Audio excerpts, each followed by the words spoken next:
Most of you only introduce yourself, और कुछ लोगों ने सीज फायर के बारे में पूछा कि सीज फायर इतना जल्दी क्यों कर दिया।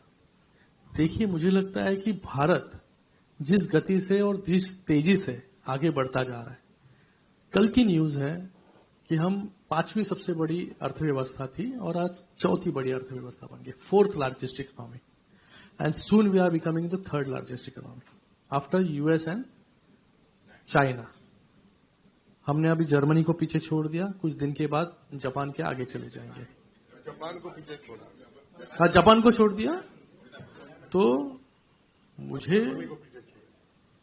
मुझे लगता है कि भारत का जो फोकस है वो डेवलपमेंट पर है, और जो देश साथ में आजाद हुआ, जैसे मैंने कहा शुरुआत में कि वो भी 1947, हम भी 1947, वो जिस तरीके से काम कर रहे हैं और हम जिस तरीके से काम कर रहे हैं, हम जहां पर आज पहुंचे हैं और आज वो जहां पर पहुंचे, तो किसको ज्यादा विचार करना चाहिए लोगों के बारे में और डेवलपमेंट के बारे में?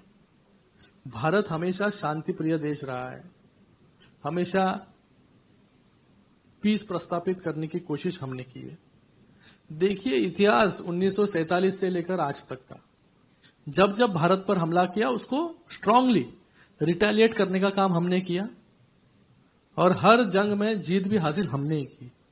इसके बावजूद भारत आज टेररिज्म से भी लड़ रहा है और लेकिन अपनी इकोनॉमी भी संभाल कर आगे बढ़ते जा रहा है। तो देश में जो लोग रहते हैं उन सभी को डेवलपमेंट चाहिए, उनको पीस चाहिए, हार्मनी चाहिए। आपका सवाल जो है कि सीज फायर इतने जल्दी क्यों हो गया, देखिए, कोई भी वॉर शुरू होता है तो वो वॉर कहां तक पहुंचेगा इसका हम भरोसा, मतलब इसका अनुमान नहीं लगा पाते। जब रशिया और यूक्रेन के बीच में वॉर शुरू हुआ तभी हमने सोचा कि कितने दिन चलेगा ये वॉर। यूक्रेन इतना छोटा देश है, रशिया इतना बड़ा देश है, कितने साल हो गए? 3 साल हो गए कि आज वहां पर युद्ध शुरू है, सीज फायर नहीं हुआ है। भारत एक रिस्पॉन्सिबल देश है, बहुत ही रिस्ट्रेन के साथ एक्ट करता है, क्योंकि उसको आज डेवलपमेंट चाहिए, हर एक नागरिक को डेवलपमेंट चाहिए। तो मुझे लगता है कि हम डेवलपमेंट की ओर बढ़ते जा रहे हैं, ना कि एक वॉर प्रिय देश कौन है? यहां पर पाकिस्तान है, उसको दूसरा कुछ काम ही नहीं है। उसकी इकोनॉमी आप देखिए और भारत की इकोनॉमी देखिए, कुछ कंपैरिजन है? आज पाकिस्तान की इकोनॉमी बांग्लादेश से पीछे है। आज बांग्लादेश भी पाकिस्तान को पीछे छोड़कर आगे चला गया। बांग्लादेश का लिबरेशन बाद में हुआ 1965 में, 71 में। तो हमें ये सब के बारे में सोचना चाहिए, लेकिन जब हम पर हमला होता है तो उसका जवाब हम ऑपरेशन सिंदूर के माध्यम से देता है। ये पूरे दुनिया ने देखा जिस तरीके से हमने रिटेलिएट किया। हमने कोई भी सिविलियंस पर या सिविलियंस एकोमोडेशन पर हमला नहीं किया, हमने सिर्फ टेररिस्ट ऑर्गेनाइजेशंस को उद्ध्वस्त करने का काम किया, न्यूट्रलाइज करने का काम किया। हमारा जवाब और हमारा जो उत्तर, ये पूरे दुनिया को पता चल गया कि जब हम पर हमला होता है तो हम किस तरीके से रिटेलिएट करते हैं। यही आज हम सभी पूरे देश दुनिया के सामने जाकर बता रहे हैं।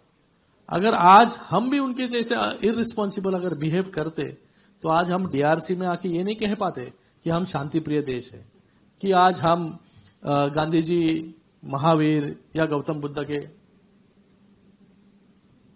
जमीन से आते। मुझे लगता है कि हर एक व्यक्ति को, जो कोई भी देश में रहता हो, उसको उस देश में शांति प्रस्थापित हो, उस देश का प्रोग्रेस हो, उनके बच्चों का प्रोग्रेस हो। इसलिए जो सीज फायर हुआ वो पाकिस्तान ने, जिस तरीके से हमने उनके अलग अलग ठिकानों को उद्ध्वस्त किया, उनके अलग अलग मिलिट्री जहां से वो हमला कर रहे थे, अलग अलग उनके बेसिस हो, मिलिट्री बेसिस, उनको न्यूट्रलाइज करने का काम हमने किया। तो ये उनको भी पता चला कि ये वॉर जो है, ये वॉर वो ज्यादा सस्टेन नहीं कर सकते। लोगों की भावना, जन भावना दोनों तरफ थी कि इतना जल्दी क्यों खत्म किया। मैंने हमेशा कहने का मतलब आपको,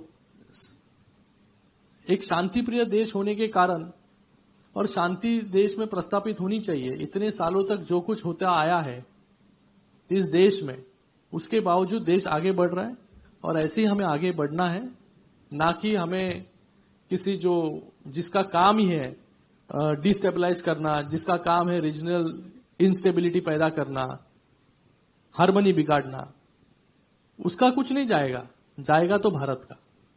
लेकिन आज हम न्यू नॉर्मल के साथ भी आगे आए हैं कि इतने सालों तक हम उनसे बातचीत कर रहे थे, लेकिन आज हमारा न्यू नॉर्मल है, मोदी जी का न्यू नॉर्मल है कि trade and terror can not go together, water and blood can not flow together. यह हमारा न्यू नॉर्मल है। इसलिए जब तक टेररिज्म खत्म नहीं होगा पाकिस्तान में, या टेररिज्म को खत्म करने का इनिशिएटिव पाकिस्तान नहीं लेगा, तब तक पाकिस्तान से बातचीत भी नहीं होगी।